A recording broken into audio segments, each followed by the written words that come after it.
Discovery, go at throttle up.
Discovery, go at throttle up.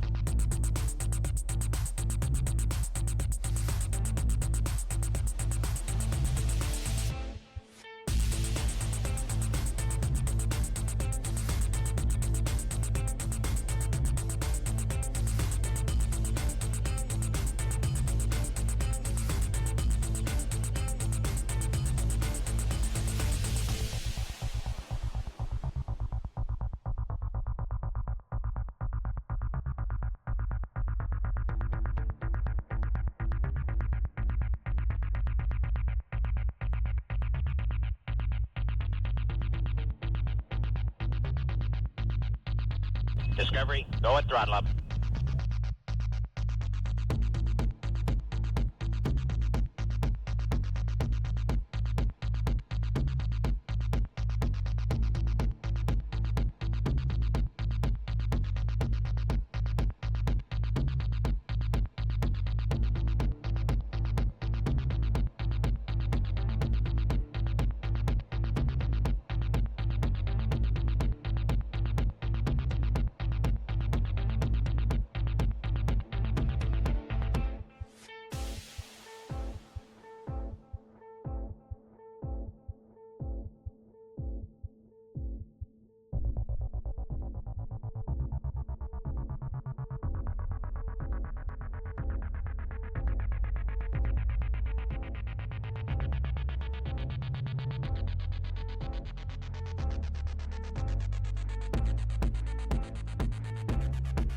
Discovery, go at throttle up.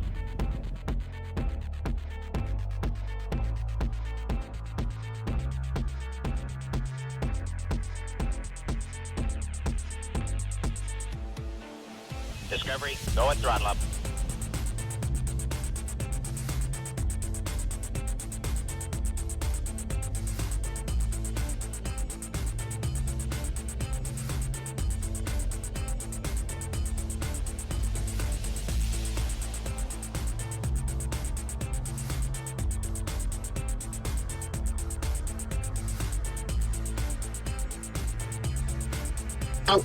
Oh, this is space. I'm in space.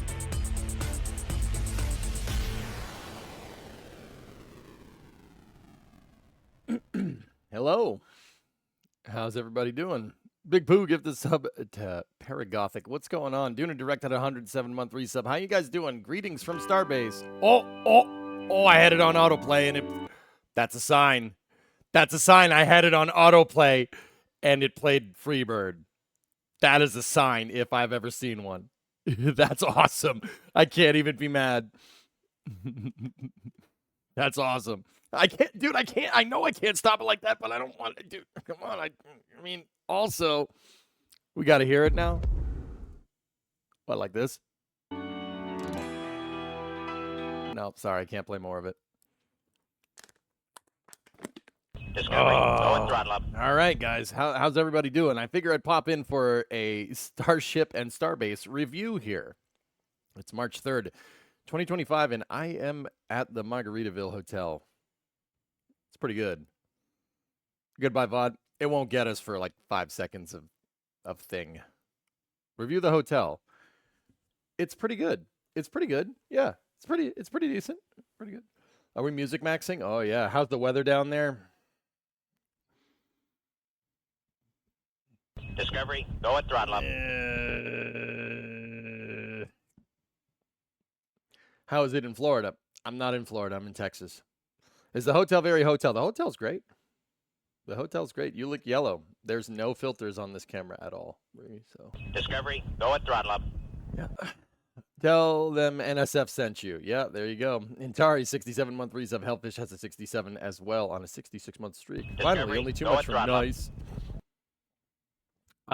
Guys, I don't know, man. It's a little windy. It's a little windy. I was just up on the roof, helping Das out, get the setup up there, but the weather is, not looking the best. I mean, on paper it looks good. Here, I'll cut us over to Starbase Live here real quick. On paper, it looks pretty good. What are our percentages? I don't know. Yes o'clock, maybe. On paper, it doesn't look too bad. The visibility is poo-poo. It's not great. Yeah. Yeah, the visibility is not ideal. Optimism. All right, Ryan. All right. Yeah, there's 5 hours to go. Right now, it's not. It's a little foggy. I can't see this. What you see here, I can't see that from the hotel. We can barely see it. Can we get an Athena update at one point? I ended up missing what's happening. Athena's fine, PHP. It's actually out at the moon right now. And Blue Ghost did that landing, which was just, oh, man. Did you guys see some of those dang pictures that they've been sending? I'm bumming that I missed that thing, dude. I'm bumming. And also, Falcon 9 had a little bit of a snafu on the landing last night. Yeah, D-Money, I'm here. Yeah, a Falcon 9 first stage failed on landing. Fire burnt a bit of the leg off and it fell over. Yeah. You got to stay. Oh, let's be clear. I cleared the obligation that I had. I don't know if you guys heard me talking about on a space news. The last space news that I did before this is space. I'm in space. I don't care about space. Give this up to Coconut Sewer. Thank you very much. I said I had stuff to do this past weekend. Yeah, I moved it. Discovery. Yeah, Xanax, everything is on track right now. I mean, per what we've been hearing, but when are you moving to Boca? BHB, 9-month resub. Thank you very much. Yeah, it's if it scrubs, it scrubs. I'm here. I'm here for the duration. I mean, I might actually get everything that I needed to do. Discovery, go and throttle up. Low sound? I don't hear low sound on my end. I might actually get everything done that I came down here to get done. I've basically been the NSF roadie, moving equipment around for like the past week. And moving stuff around, setting up cameras and stuff. Like, any predicted weather issues for launch? Keeping an eye on wind, Spoon. So, hey, Fortney, good evening. Java Pants, 5-month resub. PHP with a 9-monther in there. Sweet.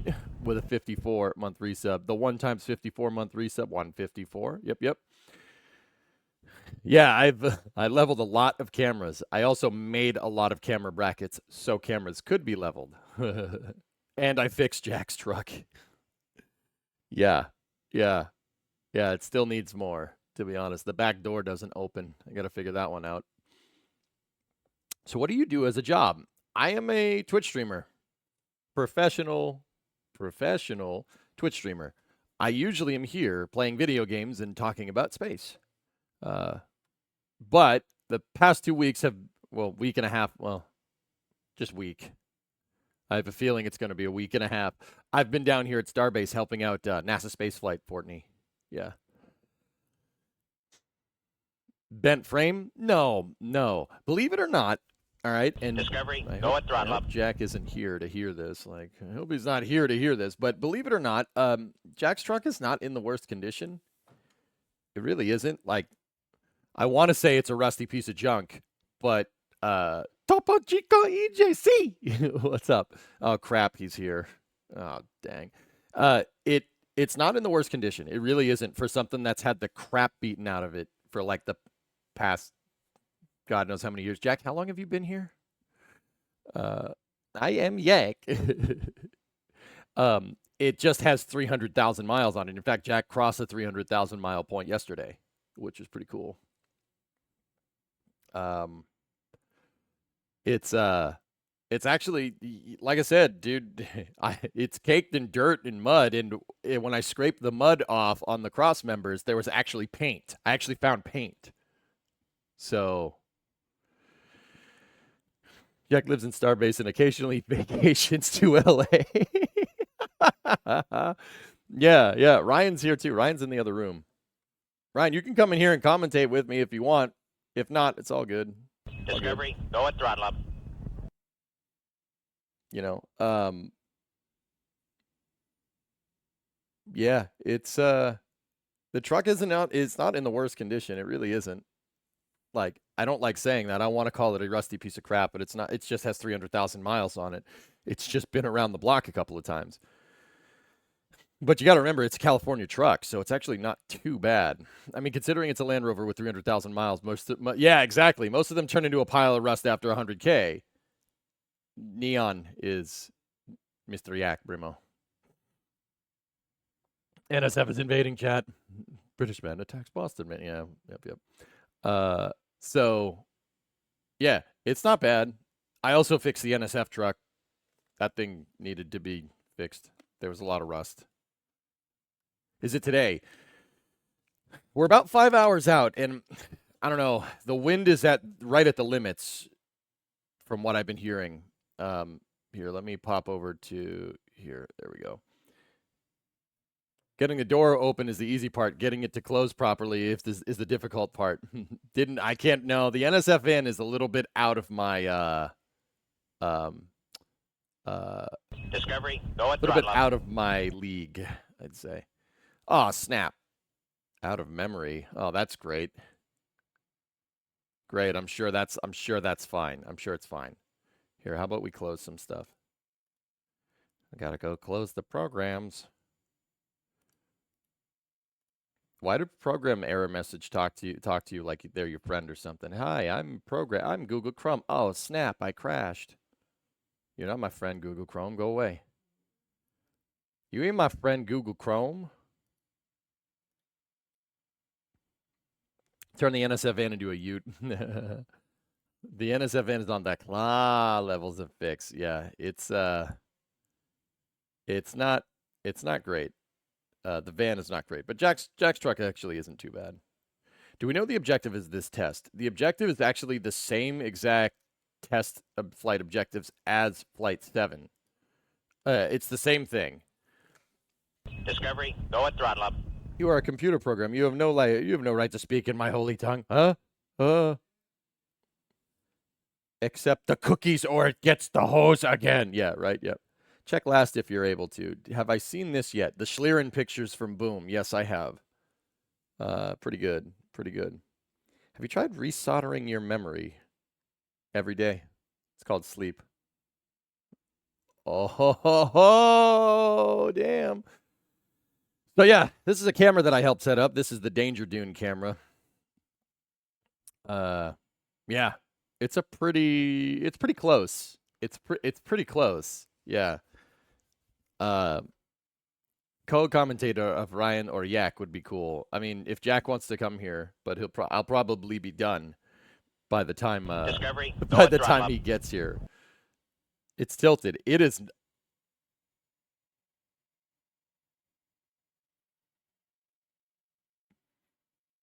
I didn't level this camera. I'm serious. I didn't level this camera. I brought all the equipment out there. I swear. I swear. I didn't level this one. I leveled trailer. I leveled the trailer, and I made sure it was perfect. Discovery, go at throttle up. Okay. Kudzi, thanks for all the hard work over the years. My pleasure, man. 5 hours. Hope the weather doesn't get weird. Titan. I miss my dog. I've been down here for a long time. I think it's 7 days. Yeah, 7 days of straight working, like getting up at 7 in the morning and not stopping, fixing things and breaking things and fixing them again and moving things for till like probably 11 at night. we're yeah, we do work, man. Hey, Geek. Did Geeson have a resub in there? A tier 2 89-month resub. You'll never guess what Hellman's puts in their mayonnaise. Deviled eggs. Make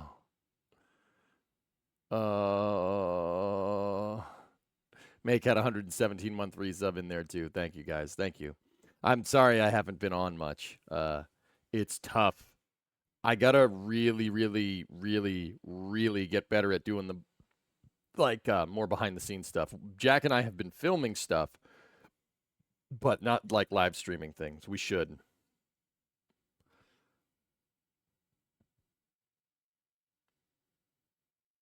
Congratulations. It sounds like you're a parent with that kind of work time. Yeah, nice. Oh, boy. Anyway. Hey, did you know that there's a Starship launch? Really? Any of that footage destined for your YouTube, or is it all for NSF? I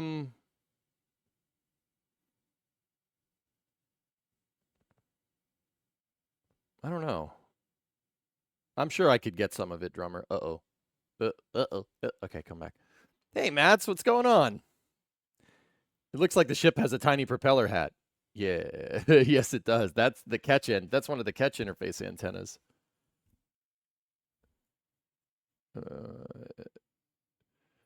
Oh, hey. Hey, what's up, man? Wait.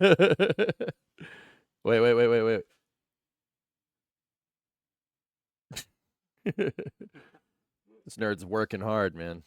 Hardly working. Oh, you sure? How's it looking up there? Lousy? Oh no. Guys, it's getting like super foggy. Like look at this picture right here. It's getting super foggy. They say hi, by the way. A lot of them say hi. We can barely see the rocket from the roof right now. Yeah. We can't see it from here. This is a much better picture here for what what it actually looks like. It's not looking great. I mean, temperature wise, it's not bad. But Adam Suker over at NSF was saying that, you got a little bit of wind problems and there is clouds coming in, but remember, like, clouds aren't a game breaker. I mean, it depends on the type of cloud, right? It really depends. Like, cloudy? Oh no, light wind? It's like heavy to moderate wind. Yeah, it is a little windy up there, and remember, it's not like if it's windy up here, if it's windy down there, it's really what? Yeah, exactly. It's the change and the direction of the wind from down here to up there. That's the real big one. Yep. Oh, okay. Oh, it's gonna be a rot. Yeah, it's very foggy, Geek. We're 6 miles away. We can't see it. We can't see it from here. The visibility is poop. But like I said, they launched SN11 in clouds like this, didn't they? Discovery, go at throttle up. I got to stay down here. Yep. Mm-hmm. Hey, Elbor, 108-month resub. Thank you. I should stream more again. What goes over here? What goes in this? area. What area? This area. Over here? Past you. What goes here? I don't know. Wait. Oh, dude, I missed it. I missed the reference. Crap. No, it's fine, dude. You're like in the quintessential Kerbal Space Programming cam positioning. Oh, yeah, dude. That's where I still frame the cameras. I still frame it. Yeah, nav ball's right there. Yeah, and Jeb, Bill, and Bob are over here. This is the ideal Kerbal Space Program position. Yeah, absolutely. I frame all my cameras there. Yeah. In fact, even when Sorry to interrupt. no, it's all good. Even in other games, I still frame right here, and I'm kind of over stuff partially. Oh boy. What's that helicopter doing? That's patrol, Shmamaron. They're looking around for people. That's a really nice picture from highway. So that helicopter moves around, guys. It moves around and it's making sure it's security, basically perimeter security, making sure there are no Muppets in the range. Works for SpaceX telemetry as well. That's right, Andrew. It does actually. Did you go around putting cameras up again? I put this. Well, I helped with this camera. Yeah, this is the one at highway. Yeah, dude. I've been all up and down this road all week, dude. Yeah.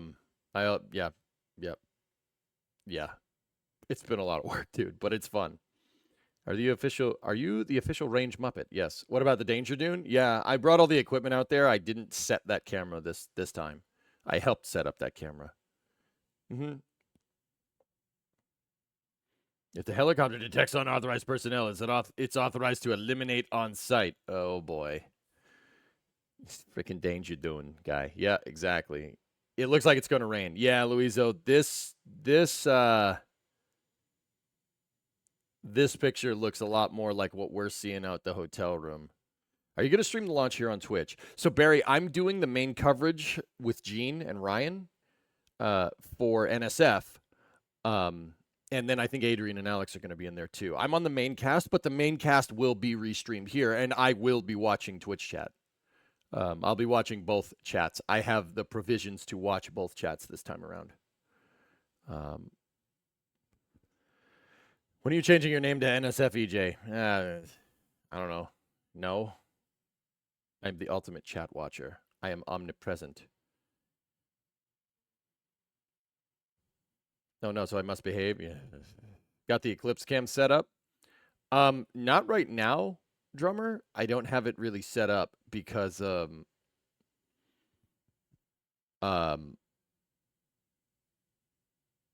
sorry, my mind blanked because I was watching the helicopter. I'm not going to lie to you. I don't have that camera set up right now on the roof because because the weather. I don't want it getting rained on. What happens if they find somebody? Do they land right next to the person, get out and tell the person to leave the area? Probably, yeah. Hype for the flight. It's at 12:30 at night for you though, and I'm not sure I should sleep beforehand. Guys, like, I want to be optimistic, but you know, like, once again, here's what I was saying. Like, the clouds aren't a deal breaker here for this launch. It's not a deal breaker.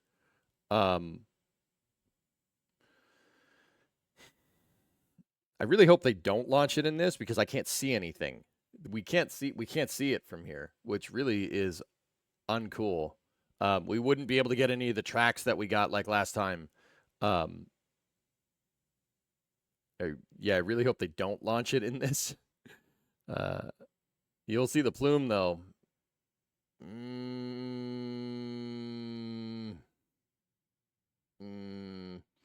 Yeah, the visibility is poop.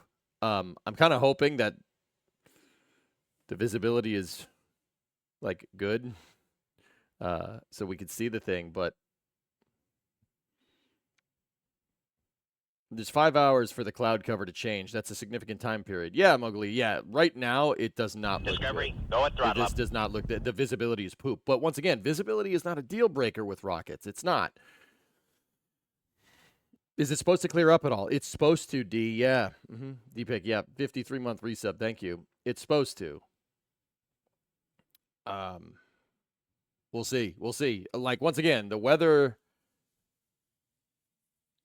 is looking good. Like, it doesn't look too bad in terms of just conditions. Like the low, as long as the clouds here, the low cloud cover is not like surface electric or anvil clouds. It's Discovery, fine. go at throttle up.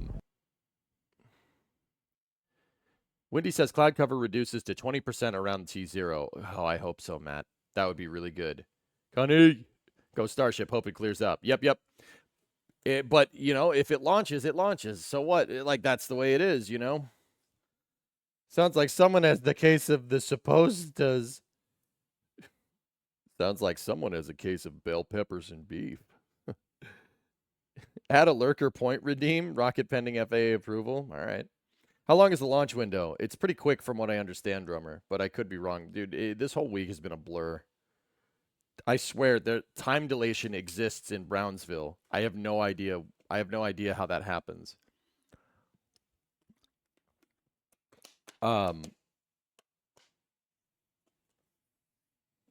Yeah, this whole week's been a blur. The information, it comes at you real quick. See this? This is trailer cam. I set this up. I helped set it up yesterday. 60-minute window. There we go. There's only one, maybe two attempts. Well, Starship can recycle real fast. What are the chances of weather causing a no-go? Pandelope, if I had to put my money on it, I'd say like 60% go, maybe 70% go. If, like, right now, keep in mind, weather can change, right? So I think that's trending in the right direction. Rare EJ camera that's level. Oh, believe me, I made sure this thing was level. Discovery, go at throttle up. Scott, 36-month resub. Thank you. It's good to see you guys. Sorry I've been out. Like, yeah, I wanted to cover all this stuff. I wanted to cover the Starlink launch last night, but I was over there. I was over there in the dunes. See over there? That over there is where Danger Dune is. The one that looks at the rocket this way. So I was out in the dunes last night, and next space flight pinged off. It's like, oh, 1 hour until Starlink launch. I'm like, I'm not getting to my computer in time. I love Field Duty EJ. Yeah, yep. It's a good time. That guy in the truck should probably leave. I'm pretty sure I saw somebody walking around there. Did you see Firefly landing on the moon? Yes, I wanted to stay up for that, guys, but that day, I don't even know what I was doing that day, but we got back to the hotel at like 11:30, and I'm like, oh, I'll take a quick nap, and then I woke up 10 hours later. I love refrigerators. Yeah, me too. I love refrigerators. So, yeah, see this camera? There you go. That's Dune. I brought all the equipment out there, and I helped get them set up, and yeah, you're basically setting up a camera in a sandbox. How close can a civilian get on launching on a normal day? On launch, BPAT, closest you could probably get is about 4 miles.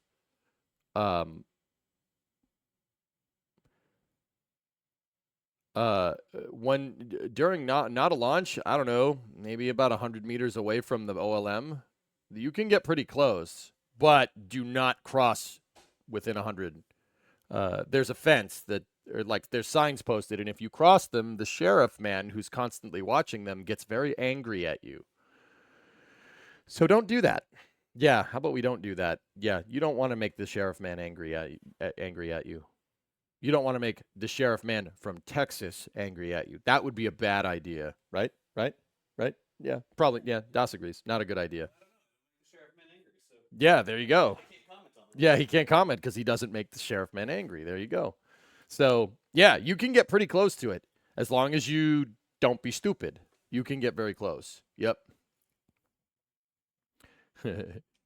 Yeah, you'll hear angry Texan noises. Yeah, exactly, Finos. Yeah, you hear the Oh, look at that, dude. Look at all the test tiles that they have on this thing.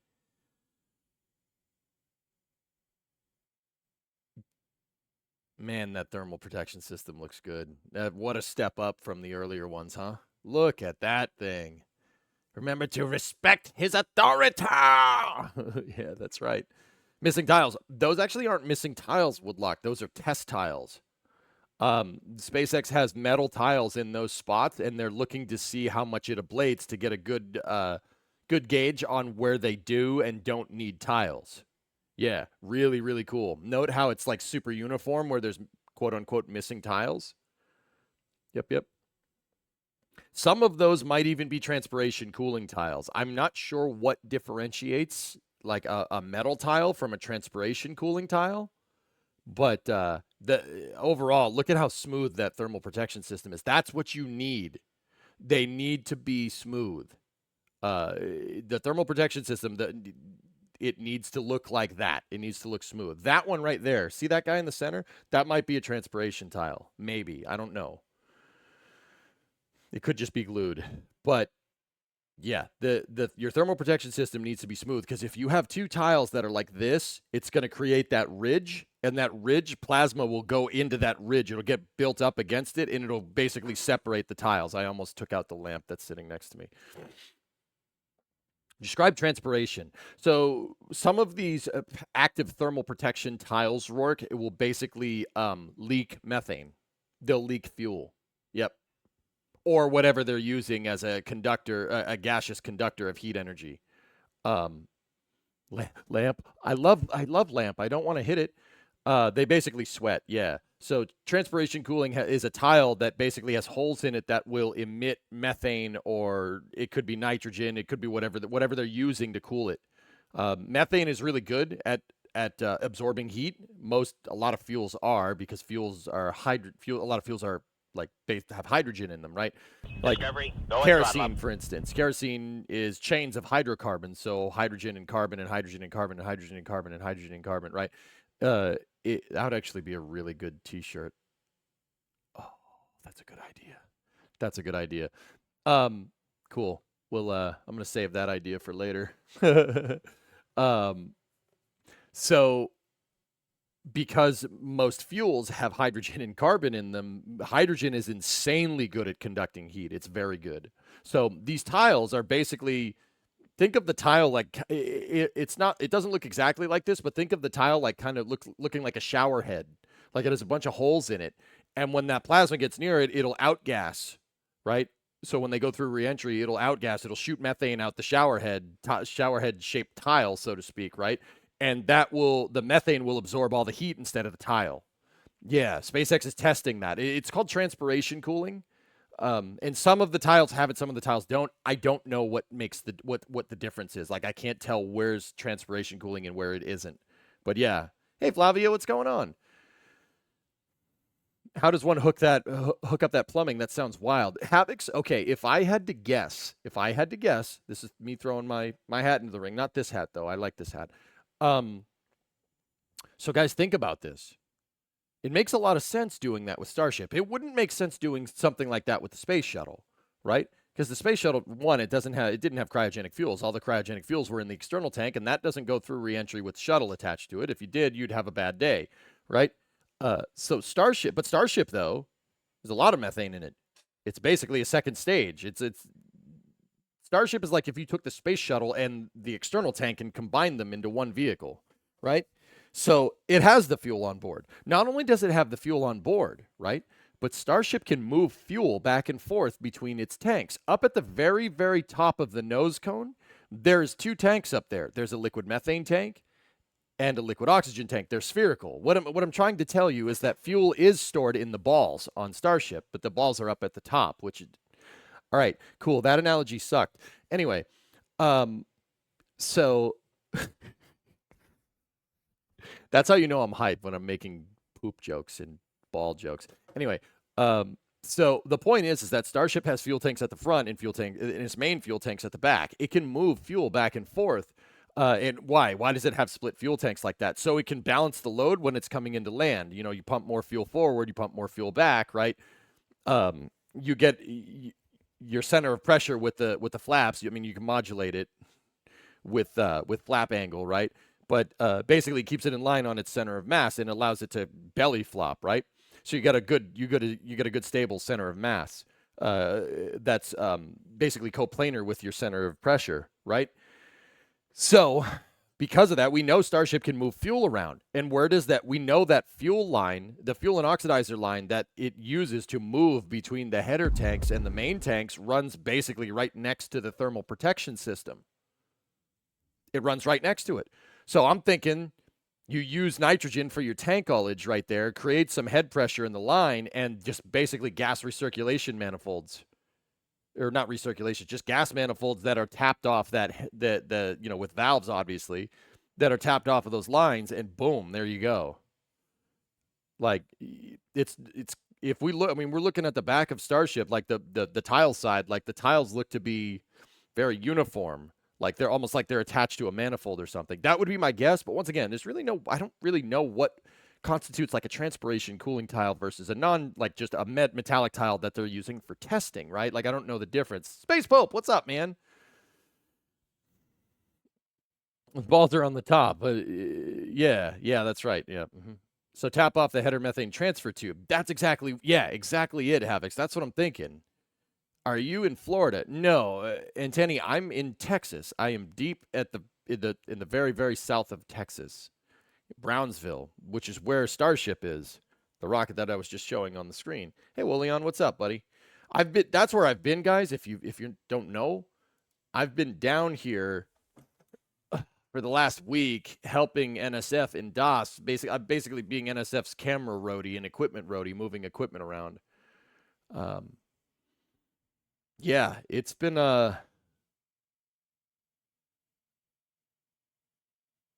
It's been a lot. Yeah, it's been a lot of work. Wouldn't need too much fueling for it. No, like I said, methane absorbs heat very, very well, Bren. It absorbs a lot of heat. Go and throttle up. Did you level the trailer? I did level the trailer yesterday. Yes, actually, when we moved it. Yeah, it's pretty cool. Pretty cool. I got badged by SpaceX to do media stuff, which is pretty sweet. That's not the right button. Yeah, ASUS update. Yeah, how about no? How about no? Crazy bloatware bastard. Anyway, Jack has roadies. No, NSF does. Jack does not have anything. He has nothing. He has nothing. Have you gotten a job offer from SpaceX to level Starship? No. I think Starship is pretty level. I mean, look at it. It's pretty level. It is in fact pointing upwards.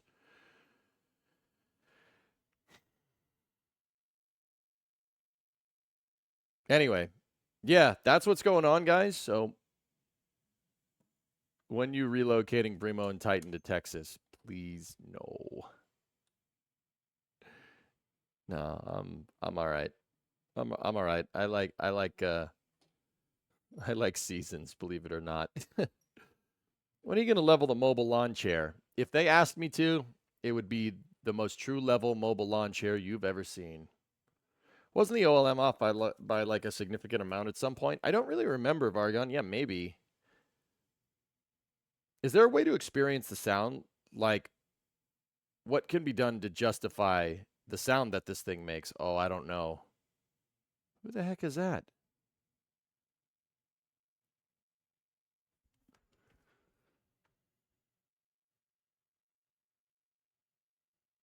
Did that guy just light one up next to an active fuel farm? You like snowing and freezing temps? No, not particularly, Ando, but I also don't like 50C with 100% humidity. Did that guy just light one up? Dude, that guy lit up a smoke next to an active tank farm. What in the name of physics are you doing, man?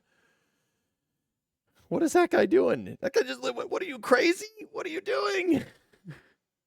He's outside the perimeter. I guess so. I think it was a phone. Yeah, I hope so. But he was like this, not like when you're on your phone, you're down here, but like he I don't know, man. Yeah, no, Raph, that's right. Smoke if you got him. Darwin is knocking. I don't know what that dude's doing there. Like, that's well inside the perimeter. Anybody have an idea? Like, He's carrying his hand like he has a smoke. That's what I'm saying, dude. Like, there's a cloud of gaseous oxygen over there. What are you doing? What are you doing? Stop it. Get away. He's probably security. Wearing shorts, though? Like, homeboy's wearing shorts. Like, I haven't seen a security guard around here wearing shorts.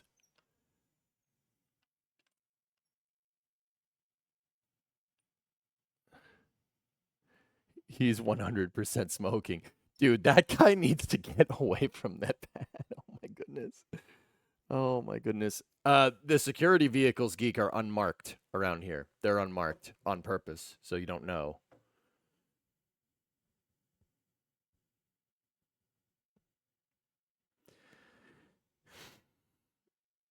He's not standing anywhere near the cloud. Yeah, I know. I just something about lighting one up next to an active tank farm just seems like not the smartest thing to do.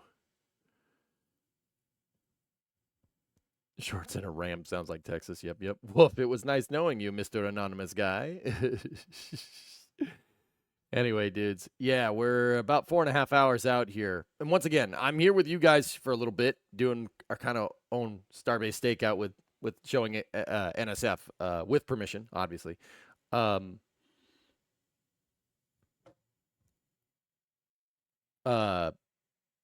then in a little bit, let's see, what time is it now?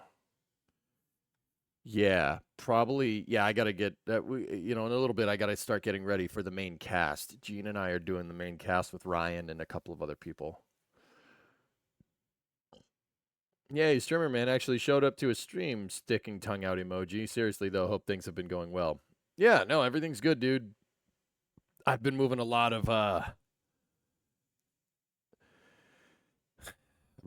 equipment around, dude. Yeah, upgrading things, fixing cars. It's been pretty good. I wanted to stream fixing Jack's Land Rover, but we didn't have a good connection where we had the tools and the slab to work on it. Which, it is what it is. It is what it be, so it do. Next time, though. Discovery, go at throttle up.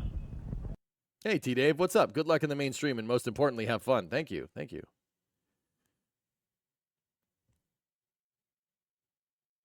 You obviously need the DOS special. Yeah. I need something. Anyway. Let me just check my messages, make sure we're all good.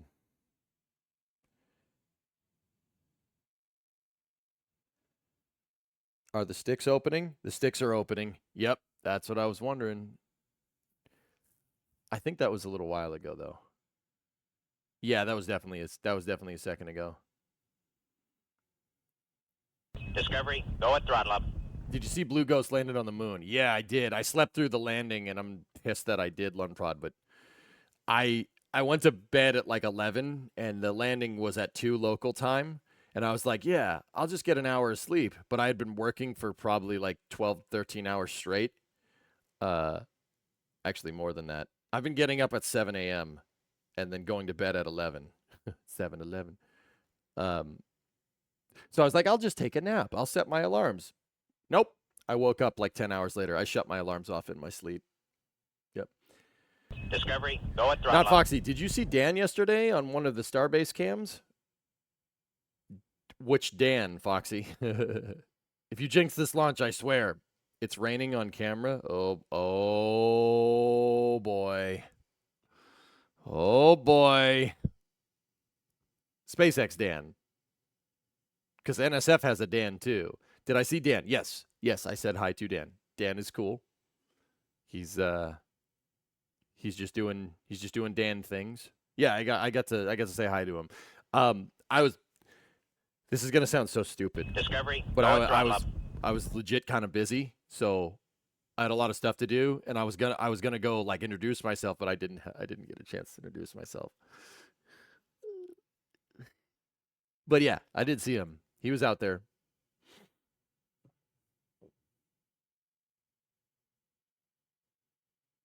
Dan's cool. I only basically said hi, and then I got to work. Tranquility Base here. The Pope! The freaking Pope!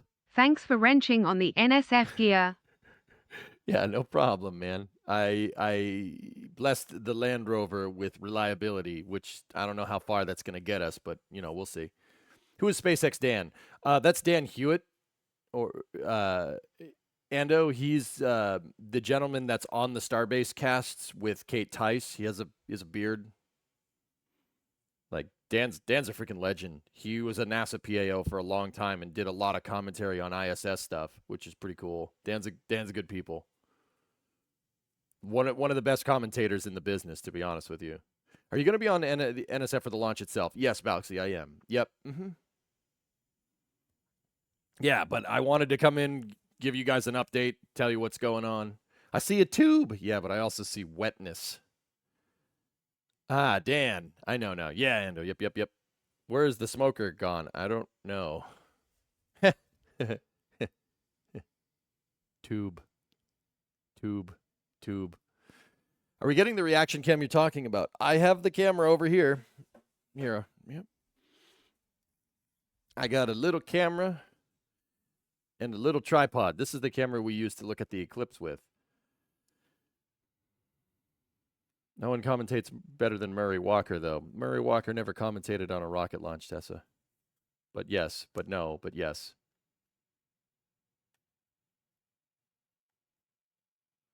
Did you meet up with Matoro? Yeah, I talked to Matt yesterday. I helped him set up his cameras. I help everybody set up their cameras. You know what you can do with an aluminum tube? Yeah, I have my camera. I will record the reaction when I'm up on the roof. Das couldn't get you something better for tonight? Yeah, I mean, of course he could, but where's the dude? The dude's gone. Do you think Elon will use the robots he's developing to do the more hard, dangerous work at Starbase? Probably not at Starbase, Rafa, but maybe on another planet, perhaps, yeah. Did you see some guys had their camera leads cut? That wasn't somebody cutting wires. That was an animal chewing on it. I'm positive of this. Dude, as someone that's been out in the dunes for the last week, working on camera gear and working on animal intrusion and stuff, an animal chewed up those cables. I am 100% sure. I mean, if you go back and look, and I'm not trying to say this did or didn't happen, but I'm pretty sure that was a critter that did that.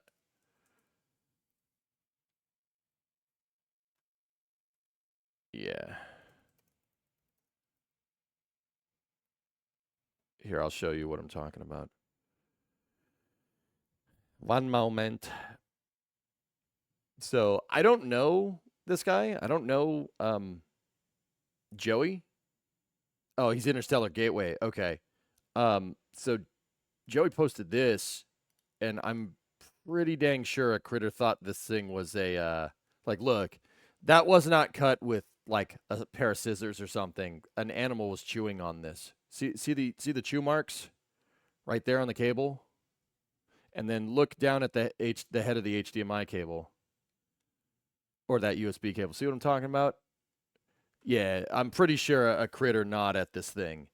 And I'm not trying to say that Joey was wrong or anything. I mean, I don't know. I don't have the cable in front of me, but that certainly looks like, dude, there's all kinds of critters in the dunes. There's snakes, there's crabs, there's all kinds of stuff, dude.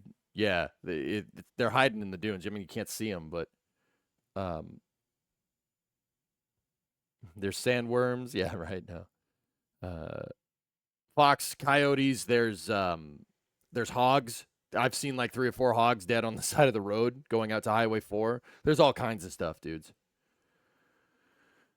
There is like a weird species of deer here, Fred. I don't know about rats, Louisa. I don't think so. I haven't seen any gators, to be honest with you. I haven't seen any of those.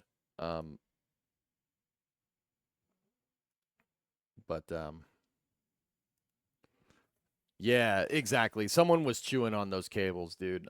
I asked Das about it too, who's been out in the dunes. Das has been out here for a long time. Yeah, so, something chewed that up, and that sucks, you know.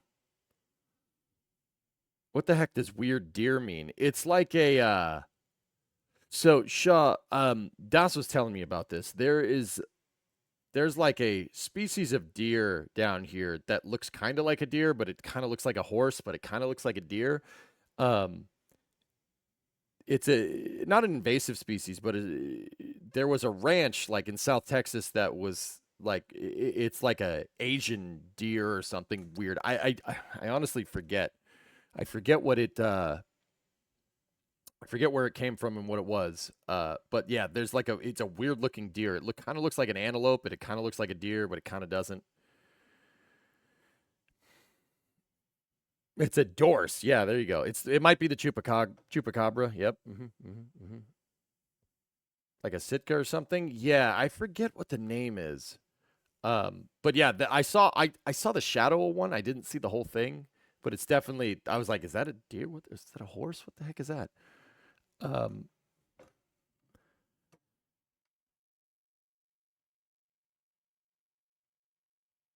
Surprised you're still in Texas. Why?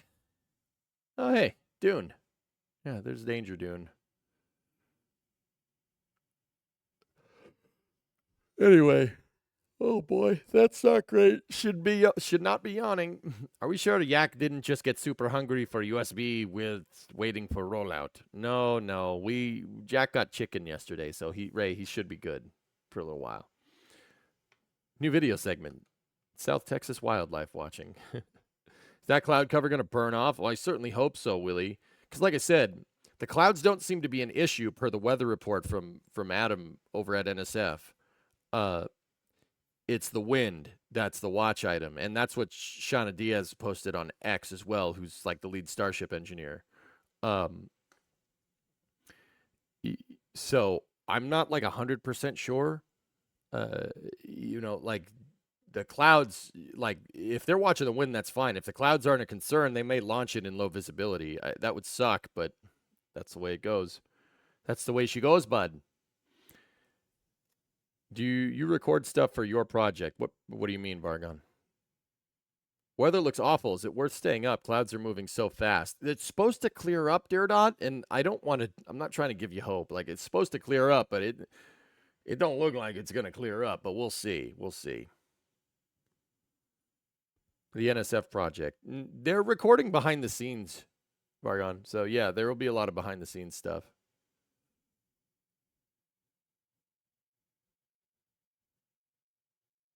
Yeah, we still got a little bit of time here.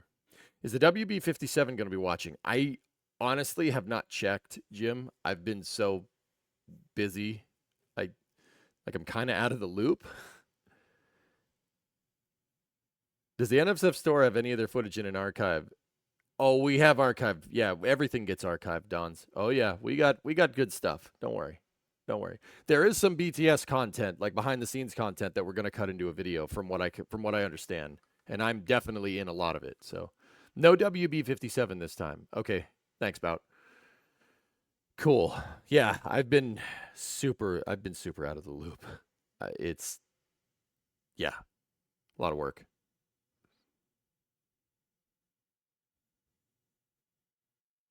Anyway, yeah, that's what's going on. That's what we're doing. So once again, I'm here with you guys for a little while, and then I'm gonna be on the NSF main cast here when it starts up. It should be starting like about 2 hours from now. Is EJ super loopy? I don't think so. I'm definitely tired. Definitely tired. Any Starlinks on this flight? This flight has 4 dumb links on it, Ismic, from what I understand.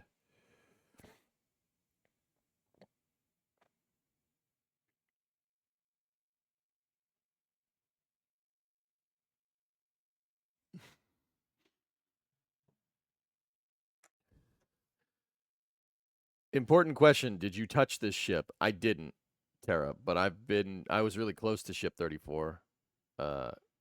Actually a month ago when it rolled back. I got stuck behind it a month ago when at the last Starship flight. But I did get to see that booster go off too, which is pretty sick. Not go off, roll out. I saw that booster roll. I think correct me if I'm wrong, guys. That's 15, right?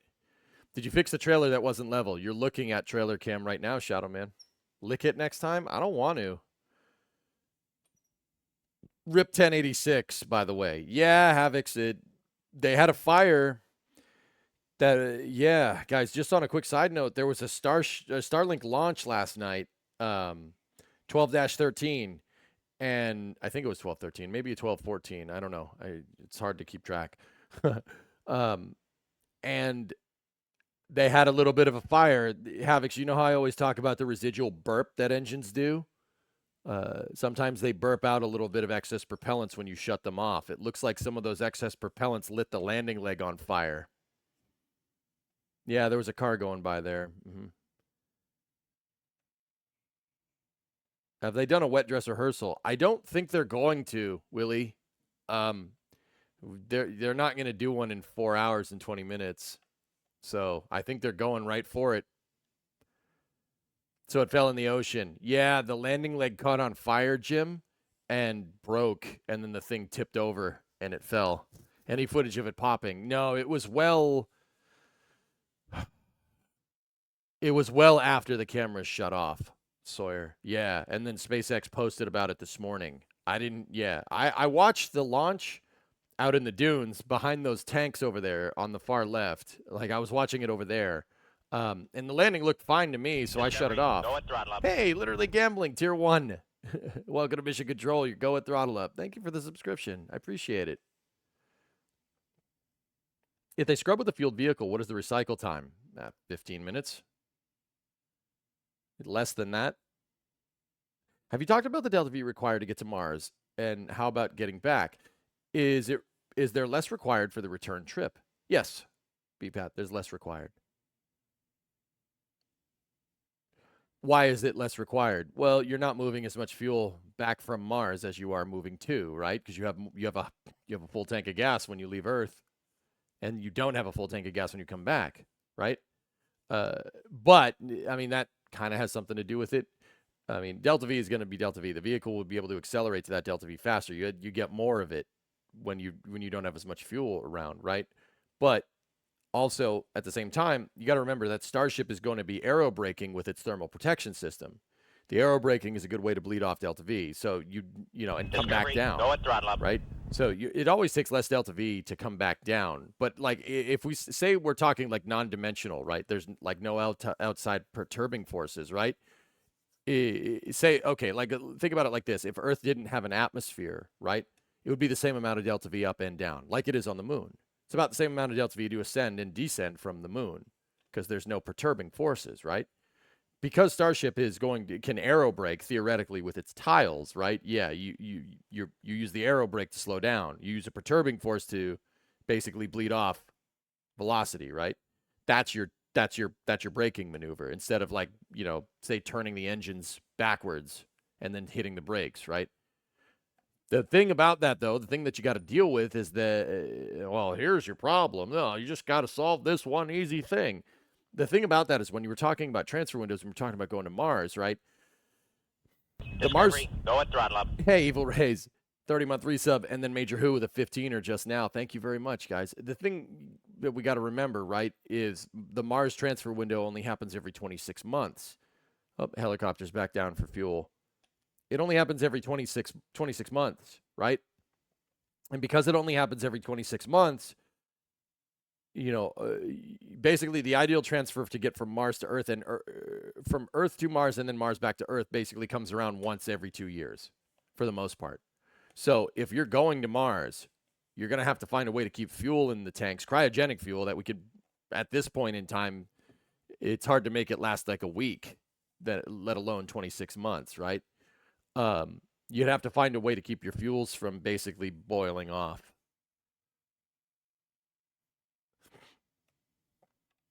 For how long? Every 26 months. So, Fred, if we're doing a proverbial mission to Mars, right? You go in the transfer window, right? 3 months out, a 3-month coast out to Mars, more or less. All right. And then you basically spend 2 years on the surface and then 3 months back. Hold on one second.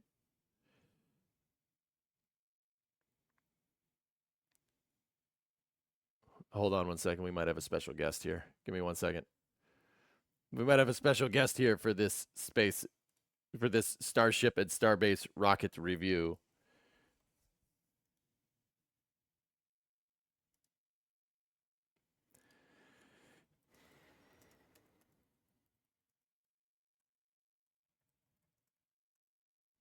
Give me 1 moment.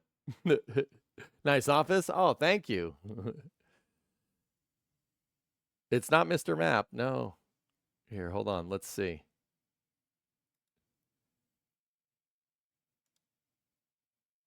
Let's see if this works.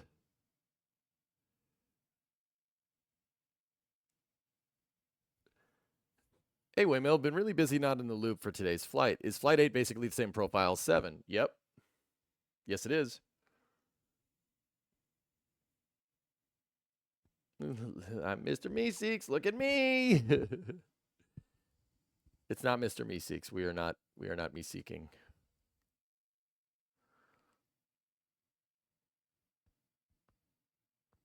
Are you down in Texas again? That's right, Ramsey. Yeah, I've been here for the past week helping NSF get cameras set up, get stuff fixed, etc., etc. And yeah, that's why I haven't been doing like my regular streams. I've been down here. I have the provisions to do a regular stream, right? But I've been so dang busy. I should have streamed more this week. I really didn't like it that I didn't stream a lot. Yeah, Starlight. It's launch time. Well, hopefully. Let's see. Did you take Titan with you? No, I flew, Jens. I didn't. When Yakograd. Maybe after the launch, if I'm down here for a little bit of extra time, Tom, and there's less to do, we'll play. I'm serious. I have it installed on, I have workers and I have Yakograd installed on this computer. So we could do some work. Oh, there goes the helo.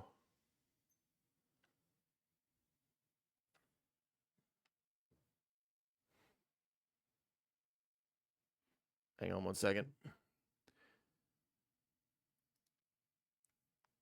That helo's doing perimeter security, guys.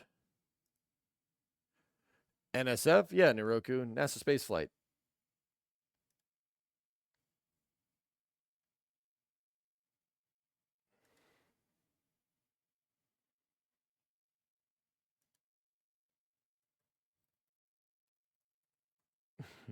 Try to see if we can get that guest back up on the phone here.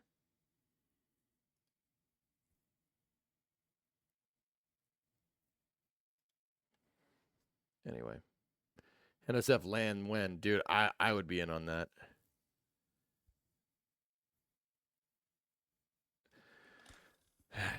Here, guys, I'm going to take a look out the window real quick.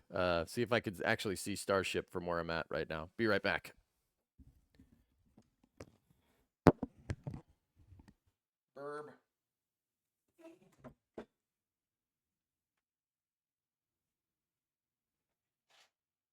Oh, that's worse.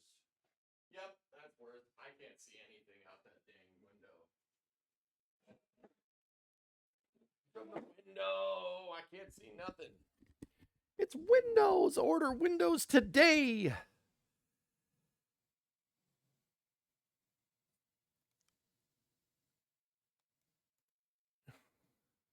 Hang on. Oh, you've been.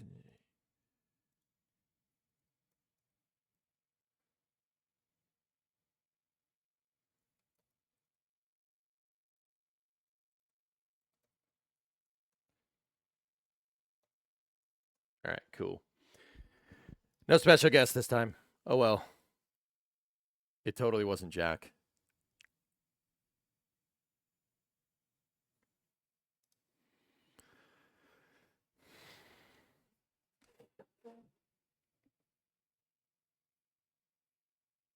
Hey, chat, point-to-point testing. Notorious abandoned Pacific Island outpost eyed for Space Force rocket cargo delivery test. Johnson Atoll. Cool. Sweet.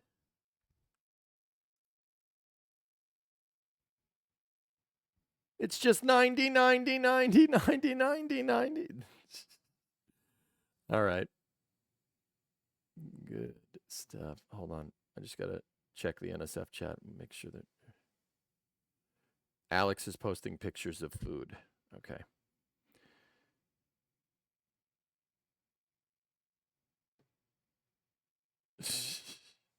Okay. Keep the green thoughts. Yeah, PC. We'll see. We'll see. I didn't think they were actually going to attempt it. Yeah, we'll see what's going on.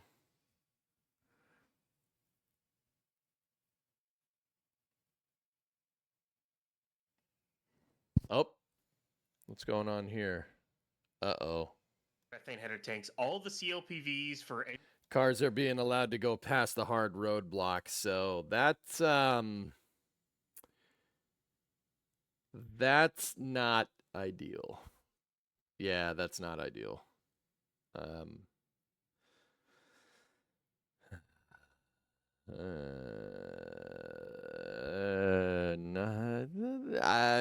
The S word is Sag. You seem to be about 2 minutes behind. Well, you seem to be about 2 minutes ahead, bruh. Stop living in the future. No. Oh, look at how fast those cars got there. We'll see. We'll see. We've heard nothing yet. But yeah, other cars being allowed to go to the pad is not oh.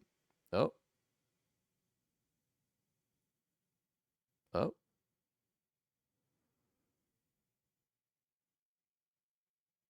Bruh. We'll see. Yeah, that guy's definitely supposed to be there.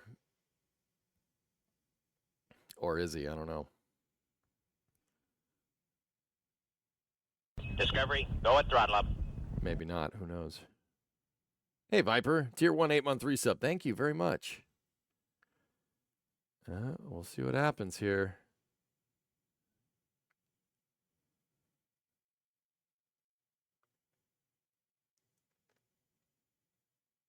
BPAD, I believe the next attempt is Wednesday, but do not quote me on that. Once again, guys, I have been lifting things up and putting them down in other places for the last 7 days. I have no idea. I'm pretty sure it was Wednesday. I'm pretty sure. You live here now. I really don't want to live here. I have family and dog I have wife and dog in Massachusetts that I really want to go back to.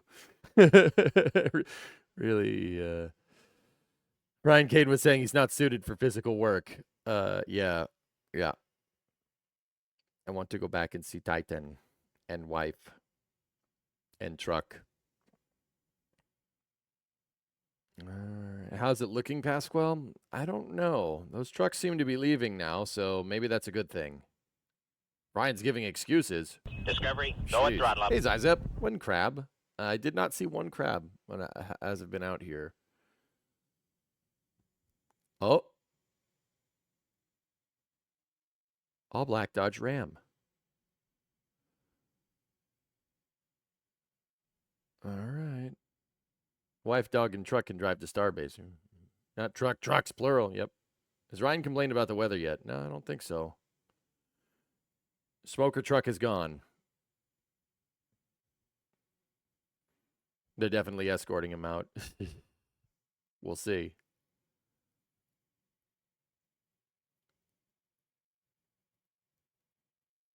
Oh, it stopped over there. You see that? Stoked to see you down in Boca Chica having a good time. Yeah, Evil Rays. Yeah, I'm all right.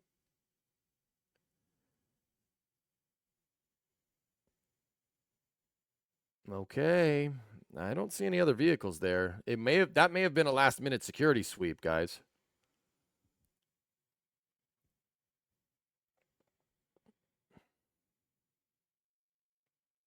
You have all these punch keys and no one to eat with. Oh, yeah, okay.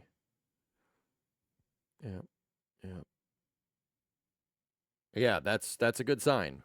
So you're telling me there's a chance. I am telling you there's a chance. I'd be really bummed if I've been down here for an entire freaking week and and the thing launches into fog. That would suck. That would suck so bad. When does chilling start? Not for a little while.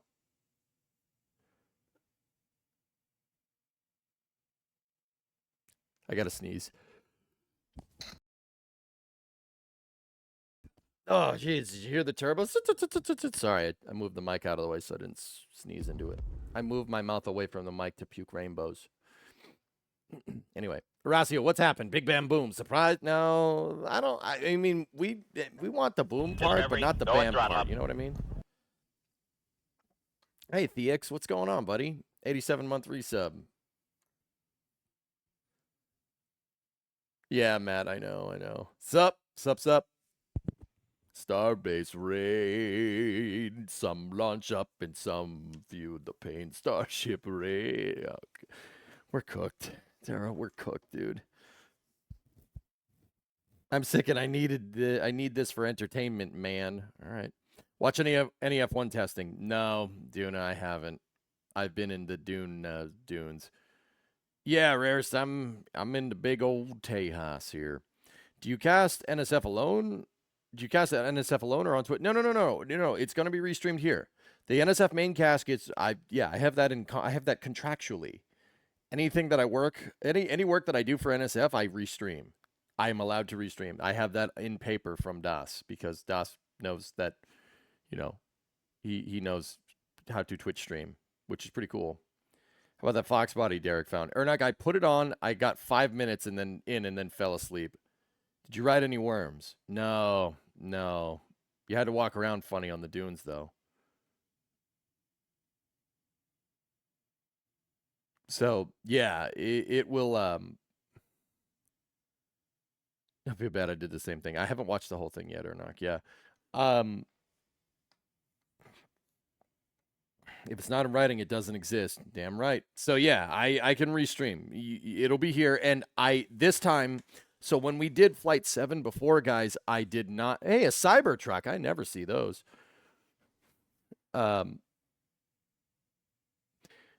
So when we did Flight 7, I did not have the provisions for YouTube and Twitch chat to be up because I just didn't have... I didn't have enough screen space.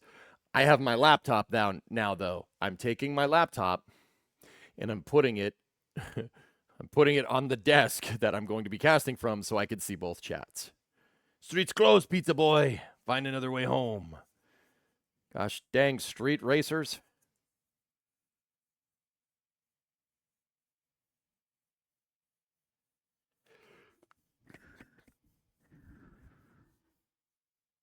It's weird seeing these places on camera that I've been basically sitting at all week.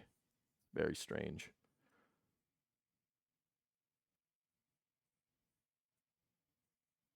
Never think of the S word. If you do, you jinxed it. Yeah, you're probably right.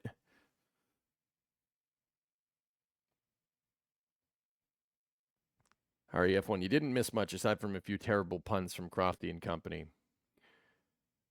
I would rather drink sand dune sand than listen to Crofty make puns. Yep, and that's basically what I did. What's the outlook looking for a launch? Visibility sucks, Rarest. I can't see this thing from the hotel. I'm 6 miles away. I can't see it. I can't see that. And believe me, it's out there somewhere. It's out the window. S-word? Skis cake? Yeah. Mm-hmm. That is what... Did you see the encoder? That's what my view looks like when the encoder popped there for a second. What about your puns? I tolerate your puns. Do you think we'll see payload deployment during this launch? I hope so, Horizon, because if we don't, that means the thing exploded again. So the visibility isn't great, but the conditions are not bad. Just because there's low-lying clouds doesn't necessarily mean that they're going to scrub. Do you still like Rudo puns? No? Yeah, the weather looks okay. This marine layer that you see here is supposed to burn off. It's supposed to go away. I really hope it does. But once again, low visibility doesn't necessarily mean bad conditions for rockets nowadays. There was a time when it did, but not so much. Like SpaceX don't care. They've launched stuff in the fog before. Not a problem. Well, I was about to say not a problem. SN11 launched in the fog. It didn't land in the fog, but it launched in the fog. So, go figure, right? Like,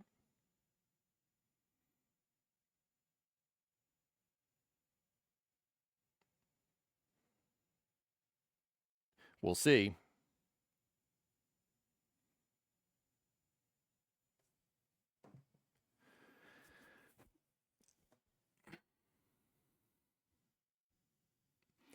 Yes, at 11. Don't you put that juju on us now. Well, we're not. It's not landing here. It's getting caught here, so it's different. SN15 was also foggy. Yeah, that's right. That's right. Why wouldn't they want to launch in the fog? Well, Cirque, like, okay. You want to get, this is going to sound weird, but the rocket is very quickly going to get to a place where you can't actually see it, right? Like, I'm talking about physically seeing the thing, right? Like, I get it. You know, if it's up on orbit, there's people with telescopes, you can look at it, et cetera, et cetera. But ascent visuals are super, super important for engineering, believe it or not. It's very, very important to image the vehicle during ascent. You ideally want better visibility, especially for a test rocket. Because if you know, I mean, okay, launch it in the fog, sure. If something does go wrong, you know, Jeb forbid, right? If something does go wrong, you'll have cameras to be able to see what went wrong. You know what I mean? We're 4 hours out. Here we go. So Discovery, go at throttle up. And once again, once the rocket goes up into orbit and goes over the horizon, you can't see it anymore. And even if there's people in it, like there's no people in this starship, even if there is people in it, the astronauts can't see the outside, right? No good. You ideally want good visibility conditions, especially during a test flight, so you can see it. But with that all being said, SpaceX seems to not care. Like, we've seen them launch starships in the fog, sometimes to very good results, sometimes to not very good results. But, you know, we'll see. The point that I'm trying to make, Cirque, is that it's honestly, it's about being able to image the vehicle, like actually seeing it during ascent. Like if a tile falls off or something, you could see it. You could see exactly when and where it fell off, right? And then you can use that picture, like if you're SpaceX, and you can compare it to the telemetry and see, like, oh, that's what caused this problem, right? You know, launching in the fog makes it so you can't do stuff like that. But, you know, if SpaceX is confident enough that they don't need a good visual on the rocket, then they'll do it, you know? Hey, Shatter, let's not make my company divert 3 flights and freak out my coworkers this time, yeah? Flight 7, taste the rainbow. I saw a guy with a shirt that looked like that. Shatter. There was a dude that had a shirt that said Starship Flight 7, and then it had the rainbow across here. It said taste the rainbow. I'm like, oh my gosh. No, no, that's pretty bad, but it's pretty funny. Hey, Racing. It's Austin from the NSF chat. Oh, what's up, buddy? It's a pretty damn good shirt, if you ask me.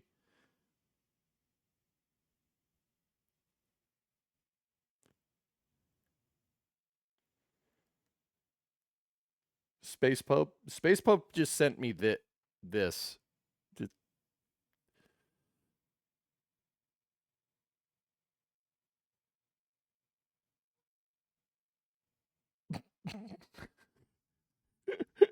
Oh my goodness.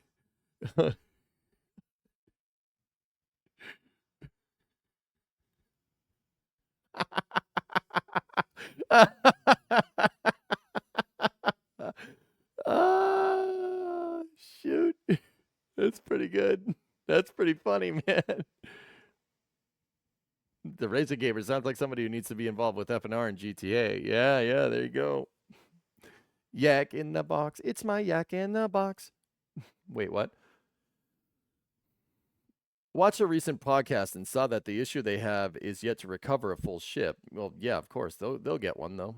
Having a wing mount camera to look down the body is also probably a rare advantage. Yeah, spoiled, for sure, for sure, for sure. With the rocket basically being a tower, are the small fins on the launch stage to help move the center of lift down? like they do in KSP. Yes, rarest. The chines. The chines are, so those things are holding COPVs for the pneumatic systems that restart engines. So, like, rarest, do you ever take like a computer fan and take an air compressor to it and it goes, right? That's basically what it does. Yes, it makes that noise, okay? It sounds just like that, I swear. So they have bottles in there inside of those chines that are used for the pneumatic restart. Um,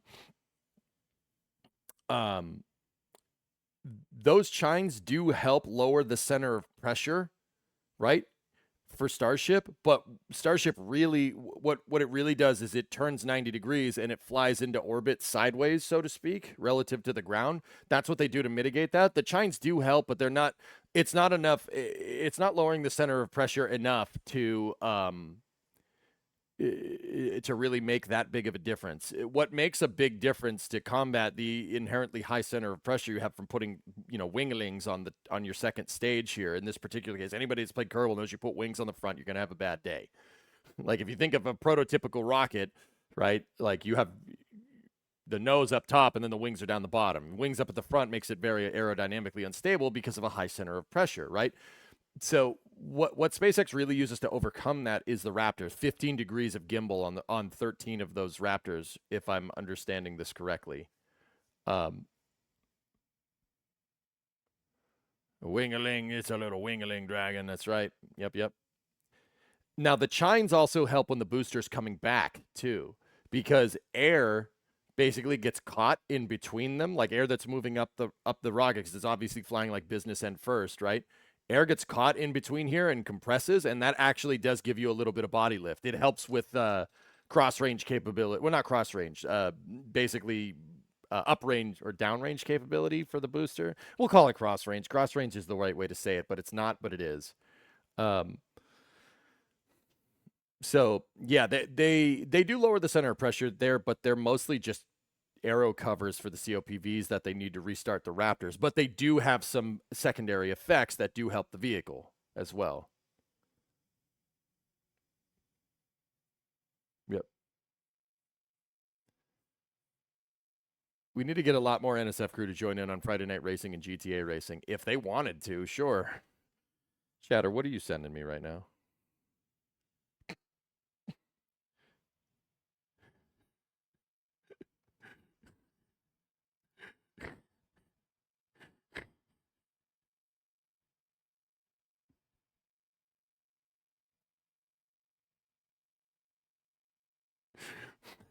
All right. All right. All right. All right. Does Jack know we have all this? We're making all these jokes. Like, does he know that? Like, does he know about this? Should be Yak on the box. Forward that to me, please. I need to share that. Shatter, post that on my Discord if you could. Where's Jack? You need to summon him. I tried to summon him. I tried doing a yak dance, and he was like, "Oh, you want me to come on?" I'm like, "Yes." And he's like, "Oh, sorry, I'm busy." I'm like, "Thanks, man." No, Jack's okay. In all seriousness, Jack's scrambling right now. Like there's always a lot of stuff to do, right? Going right up until the launch. You need to focus your camera. I wasn't funny. I just entered the witness protection program for a second, okay? Discovery, go and throttle up. Grab Shark, what's up, man? 63-month resub. Only 6 months to go. Oh, boy.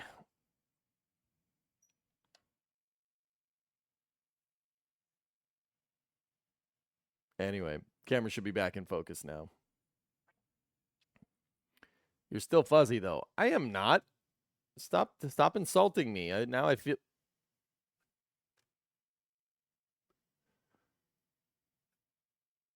Now I feel bad.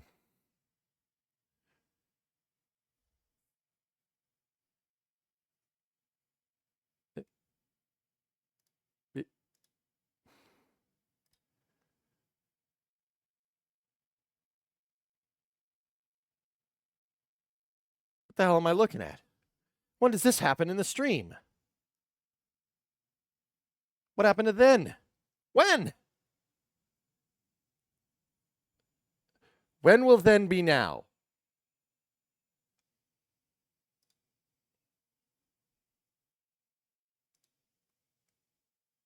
Soon. Okay. All right. The better question is, why is when now next? Discovery, go at throttle up. Bro, Andy, what's going on? 96-month resub. Thanks, dude. That was a little foggy for the moment. Yeah, I had a little bit of brain fog. That's why I was blurry. Divide by Z. Bacon, bacon, bacon. I summoned Jack. I don't think that did it.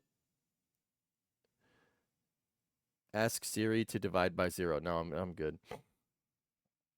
Is the separation ring the one with the holes in it below Starship? That is called a hot staging ring, Niroku. In order to basically simplify stage separation, Starship fires its engines for a second, while Super Heavy still has its engines ignited. It's only for a split second, but basically you need a flame diverter up there instead of an interstage, which is why they have those vents up there. Right at the bottom of Starship. You see there's the cheese, it looks like a cheese grater almost, right? Those are there to basically vent the gases from the engines firing. SpaceX fires the 3 vacuum Raptor engines on Starship first, and then they ignite the 3 center engines. They basically have a sequence staging. Now, once again, why do they do that? They do that to simplify the staging mechanism. You know, there's no like push rods or a spring that needs to decompress. The only thing that you need is basically just for the latches to undo, and then the engines turn on.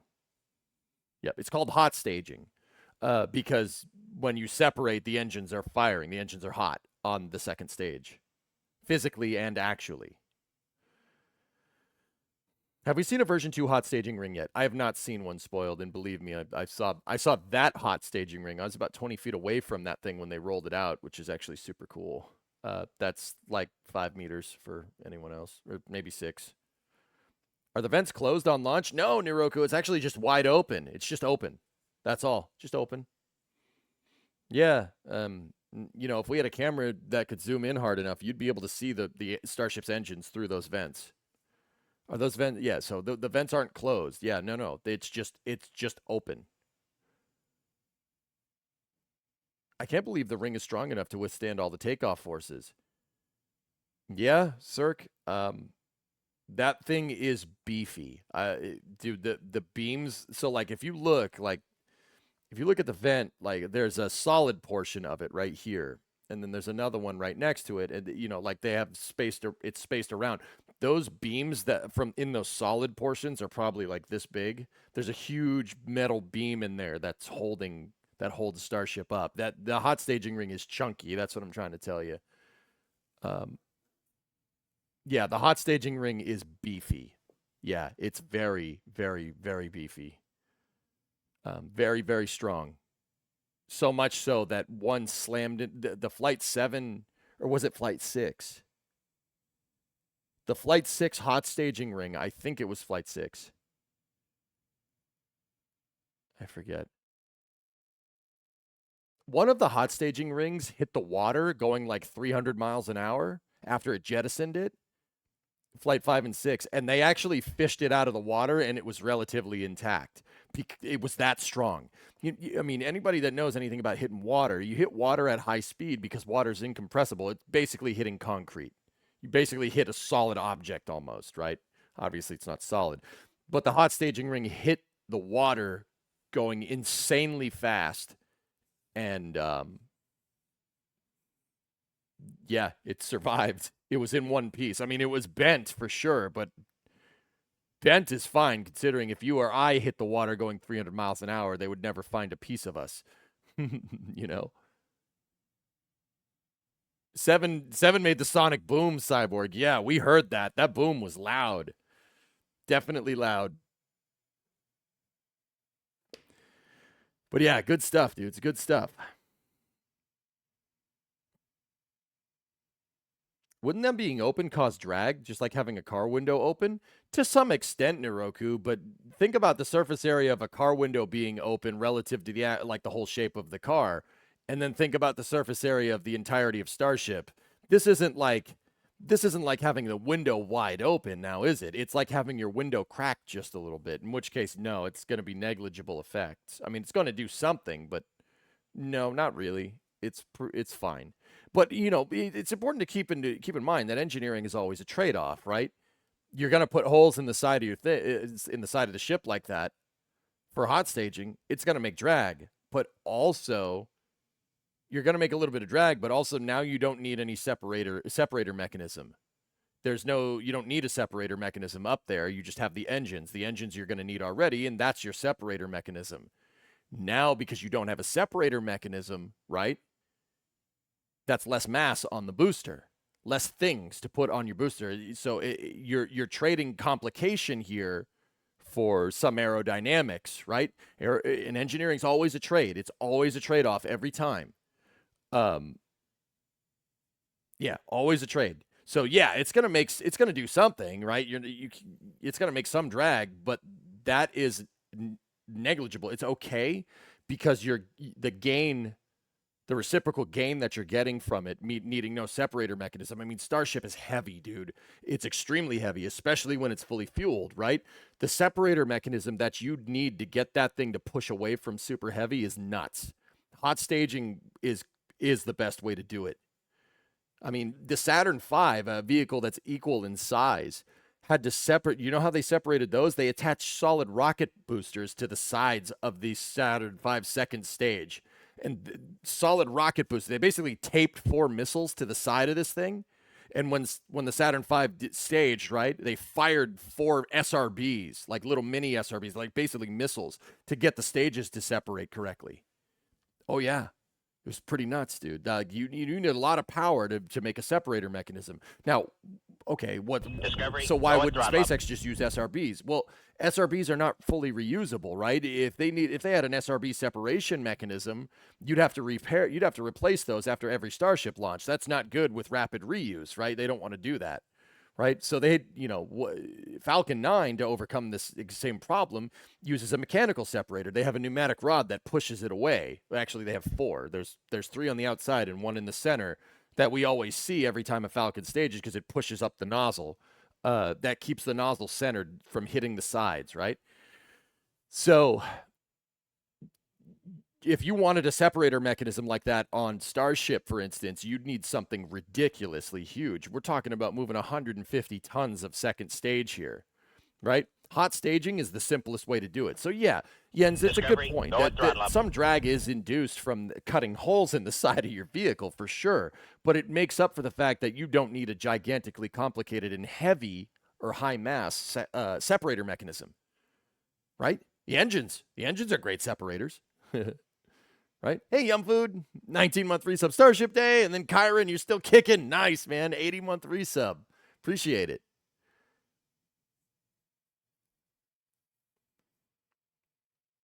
Pretty good stuff, dude. It's good stuff. Good stuff.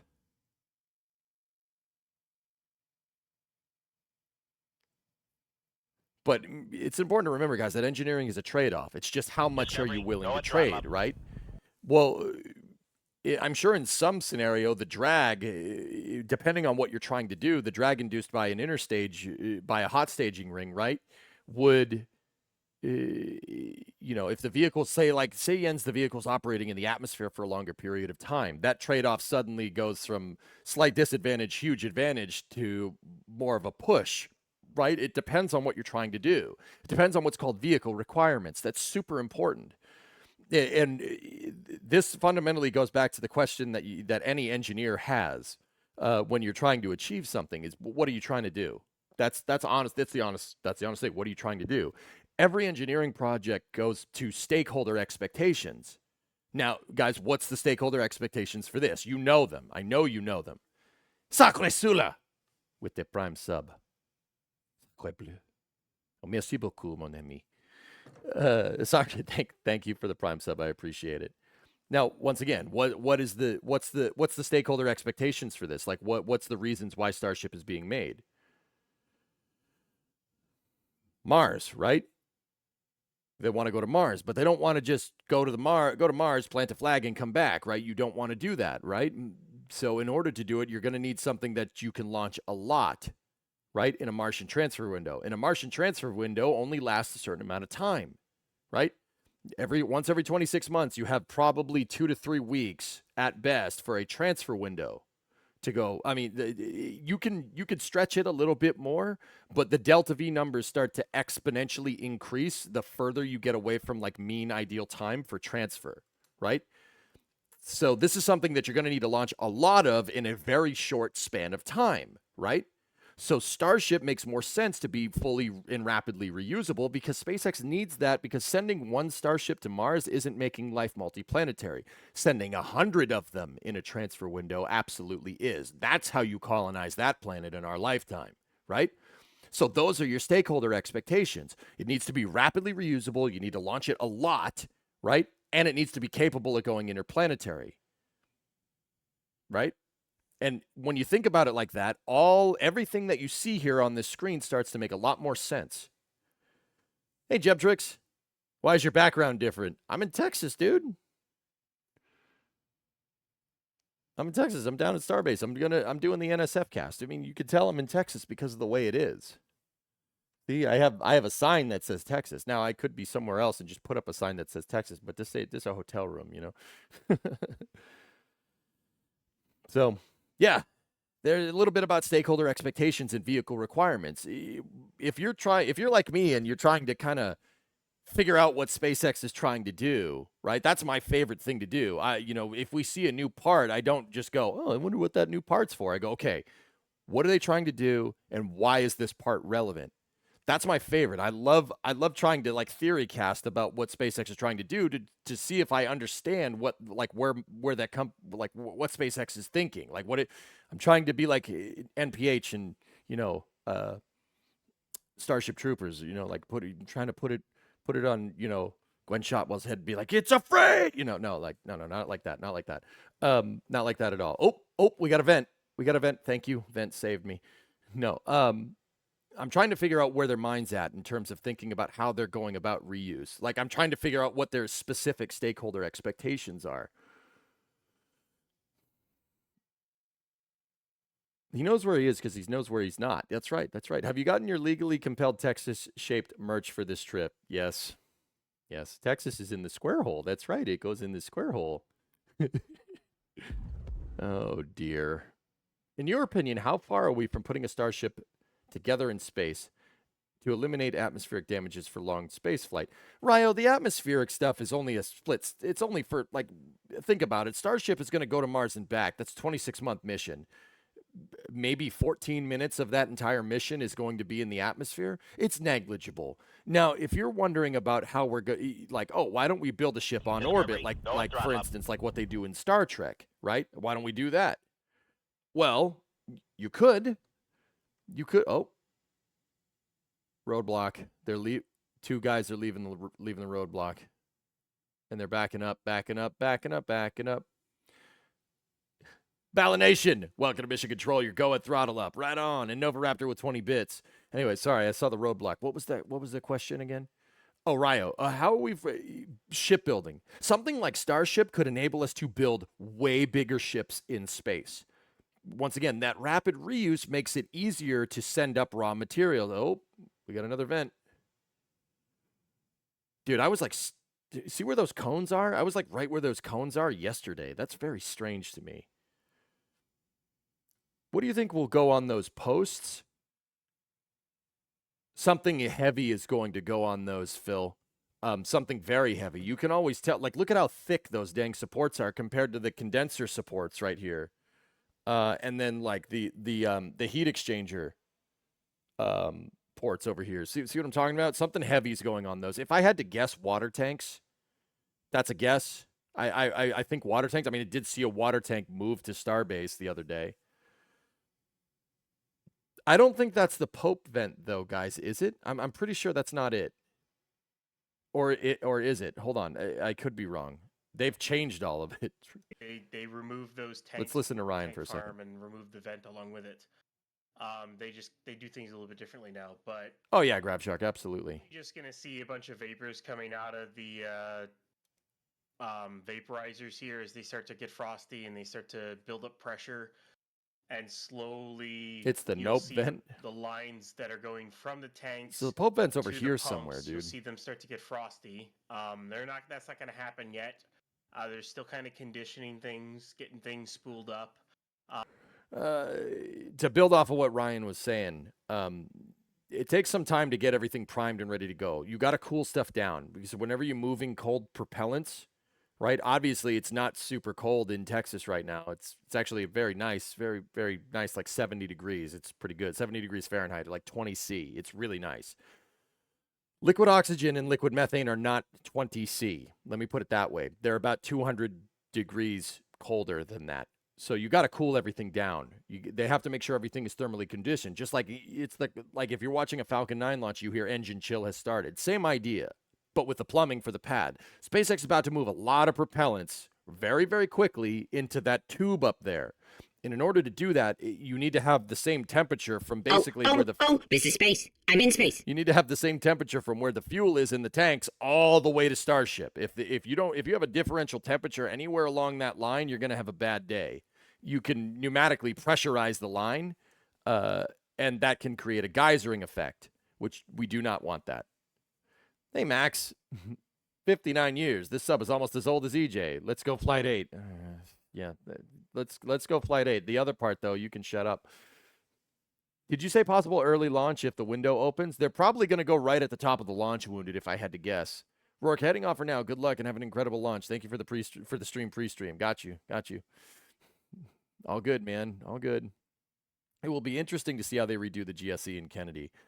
I think it'll look a lot more like Pad B, to be honest with you. How we doing? I'm good, Max. I've been crawling around in those damn sand dunes over there for the last week. How's the weather forecasted? Those clouds look ominous. Brandy, they look ominous, but they're actually, it's just clouds. It looks kind of like rain, but there's like no precipitation, to be honest with you. It's just a little bit windy. If you could look at the water kind of right there, it's just a little bit windy. That's it. And the wind conditions change a little bit in like the low to mid-level winds are change direction, which can give you vertical wind shear. Keep in mind, guys, like the wind, it's not just about how windy it is down here. That obviously is a component, or how windy it is up there. There's the notorious upper level winds. When they say upper level winds, they're talking about the winds up there. But a big thing that factors into whether a rocket launches or not is the difference. The difference in the winds down here to up there. That's really, really important. And now in this particular case, we don't really have much of a we don't have much of a velocity change in wind here. We have a directional change. So the wind down here is blowing in a different direction than the wind up there. Discovery, go at throttle up. That's not good for rockets. Rockets don't like that. I mean, planes don't like that either, for what it's worth. You don't want to go from a tailwind through a headwind mid-ascent. That would be pretty bad.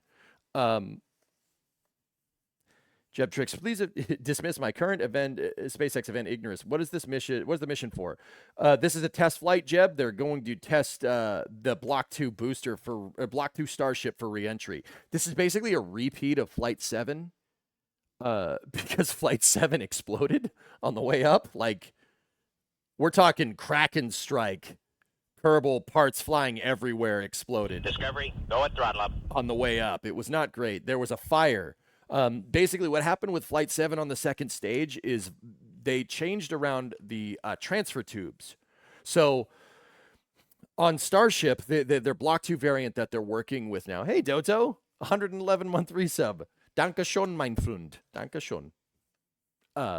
What happened on Flight 7 is they have a Block 2 Starship, and the Block 2 Starship delivers fuel in a very different way. There's 4 lines that go from the methane tank, which is kind of a midships, down to the engines. Now we have 6 engines. So why do we have 4 lines? Okay. So 3 of those lines that are kind of in a triangular configuration go to the 3 vacuum Raptors that are on Starship, right? There's 3 Raptor engines that have gigantic freaking nozzles, and each one of those is getting its own fuel line, right? Own fuel, they call them transfer tubes. I don't know, whatever. And then there's a middle pipe that goes down the center, a middle transfer tube that goes from the methane tank to the 3 sea level raptors that are in the center, right? There's a vacuum raptor here, vacuum raptor here, vacuum raptor here, right? It's kind of like, 3 and 3, right? And the vacuum raptors have their own fuel lines. That was a big change with the Block 2 Starship. On Flight 7, those fuel lines became detached.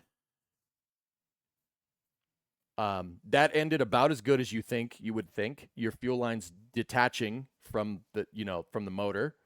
That ended about as good as you might think. The vibrations that were induced on the Block 2 Starship from all 6 engines turning and burning. The pipes did not like it. They did not like that. Now, that is a fixable thing. Transfer tube design is something that's not like in downcomer design and is something that is pretty well known. So SpaceX probably has done something to mitigate this problem or figure out a flight regime that's going to mitigate where these vibrations happen. SpaceX put Ship 34, that one that's up there, they put that on a test stand a couple weeks ago and then fired it for a minute straight, basically modulating the thrust on the rocket engines, going high thrust, low thrust, high thrust, low thrust, mid thrust, right? And they were trying to duplicate the same type of vibrations that were encountered on Ship 33 before it deleted itself. And they were able to figure out when and where was causing the vibrations that are basically what's called resonant with the pipes. Like, Jeb, like you ever seen a video like someone taking a wine glass and like moving their finger around the rim of it and making a resonant frequency and then it shatters into a bajillion pieces? That, but with a rocket fuel line. Yeah, they were trying to duplicate a resonant frequency that would shake the tubes in the right way to get them to break. Now, don't get me wrong, that didn't happen on Ship 34 to the best of my knowledge. I'm pretty sure if they'd broken it completely, it would have blown up. But as you can see, Ship 34 is in fact not exploded and sitting on the pad right now. We're about 3.5 hours out, guys. I've got to basically start getting ready for the main Starship stream here in a second. Yeah, it's actually 2:00. So yeah, good conversations. Guys, I am going to, once again, go get ready for the main NSF cast. I'm doing the main NSF cast, and it will be restreamed here. So this stream will be live again, probably in about an hour. Maybe a little less than that. I got to go do my makeup, yes. Yes. I'm ready for my close-up, Mr. Das. That's not how this works at all. I'm actually just going to go put on pants and then make sure all the connections are good. Like, yeah, that's pretty much what's going to happen. Just going to go put on pants. I'm not, sorry, I just thought I'd be. Oh yeah, and I also got a nice clean hat for this cast. See, we got a nice clean hat this time around. Not the Ford hat has been getting the snot beaten out of it. It's a very good sweatband. Why am I blurry? Wait, we're supposed to be wearing pants? I mean, no comment. Anyway, so I got a nice hat, nice clean hat and a clean shirt for that stream, and I am going to go. No lucky shirt. Oh, I forgot the dragon shirt. Crap. I got my Flight 7 shirt though. That should be fine. Come on, camera. We're back, and we have the combination. Slotkin. Go back to the golf course and work on your putts. Anyway. So that's going to do it for me, guys. Once again, NSF will be, we will rebroadcast the main cast here, and I will have a behind-the-scenes camera with my reaction to Starship for you guys. I will record it. Where's Das? I need him to slap me. No. Putts? I got to go. Anyway, I'll see you guys up and ready to go here for the main NSF cast. I will be there with Gene doing the color commentary for it. Yeah, let's see. Let's see what happens. That artwork above the bed, it's a beach because we're by a beach. It's pretty clever. Anyway, guys, thank you very much for watching. Everybody that resubbed and stuff today. I will see you guys in a little bit, and I will have Twitch chat up and running, so you guys will be able to see it. I'll be able to see you, not you be able to see me. You will be able to see me, but I will have both chats up and running. So I can comment and type to you guys. Should be a good time. Why are there skid marks on the bed sheet? Oh, that's Das's bed. I gotta go. He's gonna punch me in the face for saying that. No, just kidding. All right, guys. Life's a beach. Dig it. Yeah. All right. So keep an eye on the NSF Stakeout stream for any new information. We'll see if we're good to go. We'll see if we're not good to go. I gotta go get ready, and I'll talk to you guys in a little bit. Thank you very much for watching. See ya. Man, Das is gonna be pissed. He's gonna be pissed. He's like, why'd you say that, man? I don't know. Yeah, man, maybe it'll be fine. All right. See you guys. Thank you.